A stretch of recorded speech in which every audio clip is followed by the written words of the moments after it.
भारत की वेब 3 कहानी में ना एक बहुत बड़ा विरोधाभास है। एक तरफ तो ये देश क्रिप्टो अपनाने में दुनिया का नंबर 1 है, लेकिन दूसरी तरफ एक ऐसा सच है जिसे हम नजरअंदाज नहीं कर सकते कि दुनिया भर में 90% से ज्यादा वेब 3 स्टार्टअप्स फेल हो जाते हैं। तो सवाल यह है कि भारत में ऐसा क्या हो रहा है? क्या ये एक असली क्रांति है या बस एक बुलबुला जो कभी भी फूट सकता है?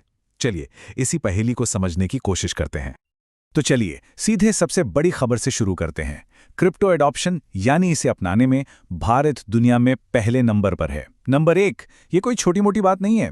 ये हमें बताता है कि टेक्नोलॉजी की ये लहर सिर्फ मुंबई या बैंगलोर जैसे बड़े शहरों तक सीमित नहीं है, बल्कि पूरे देश में फैल चुकी है। लेकिन रुकिए, यहीं पर कहानी में एक ट्विस्ट आता है। दुनिया भर का आंकड़ा देखें तो 10 में से 9 से ज्यादा वेब 3 स्टार्टअप्स फेल हो जाते हैं। तो फिर सवाल उठता है, अगर पूरी दुनिया में ये हाल है तो भारत इस ट्रेंड को कैसे तोड़ रहा है, या क्या वो सच में तोड़ भी पा रहा है? आखिर यहां हो क्या रहा है? इस पूरे विरोधाभास को समझने के लिए हम 4 हिस्सों पर गौर करेंगे।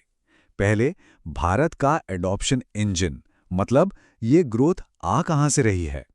फिर दुनिया की हकीकत पर एक नजर। उसके बाद भारत की सबसे बड़ी ताकत, यहां की डेवलपर आर्मी।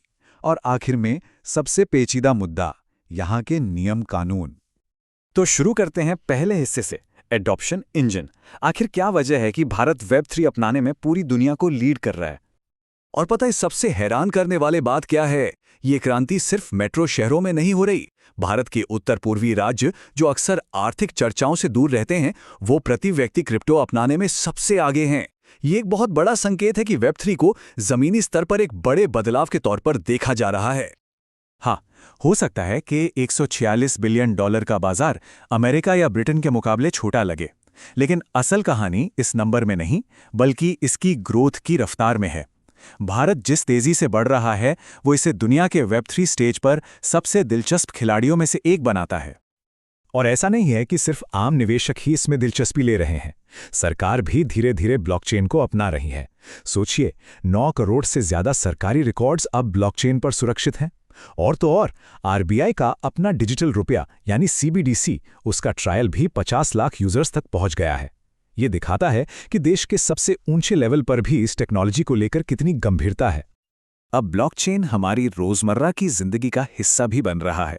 सीबीएसई इसका इस्तेमाल कर रहा है ताकि एकेडमिक रिकॉर्ड्स सुरक्षित रहें, और जियो जैसी बड़ी कंपनी अपने 45 करोड़ यूजर्स के लिए इसे अपना रही है।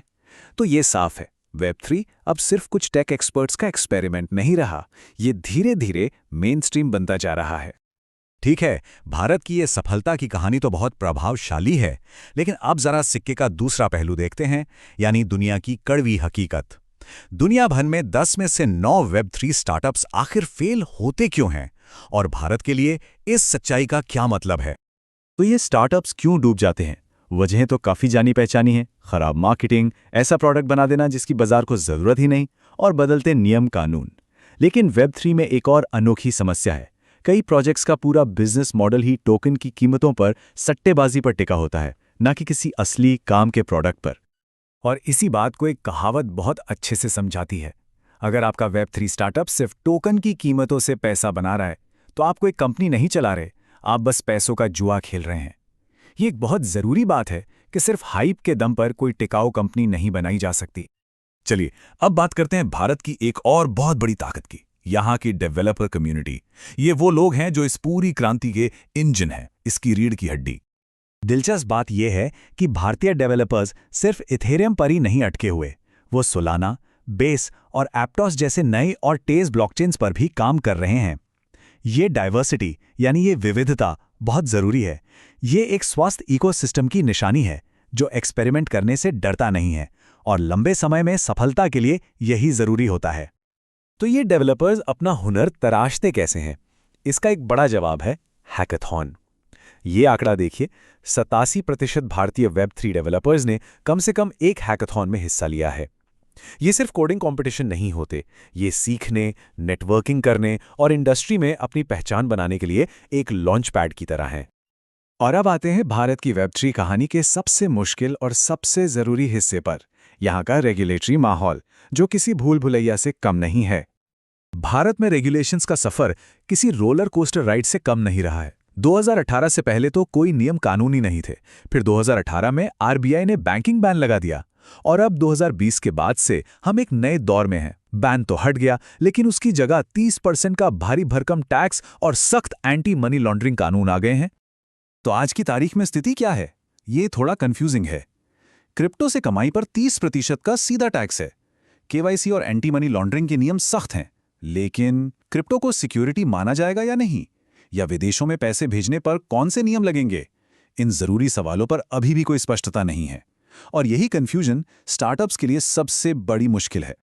इसी कंफ्यूजन की वजह से भारतीय फाउंडर्स एक बड़ी दुविधा में फंस गए हैं। वो भारत में रहकर कंपनी चलाएं और रेगुलेटरी अनिश्चितता का सामना करें, या फिर अपनी कंपनी विदेश में रजिस्टर कराएं जहां नियम साफ हैं, लेकिन फिर अपने ही देश के बाजार से दूर हो जाने का खतरा उठाएं। ये एक बहुत ही मुश्किल फैसला है।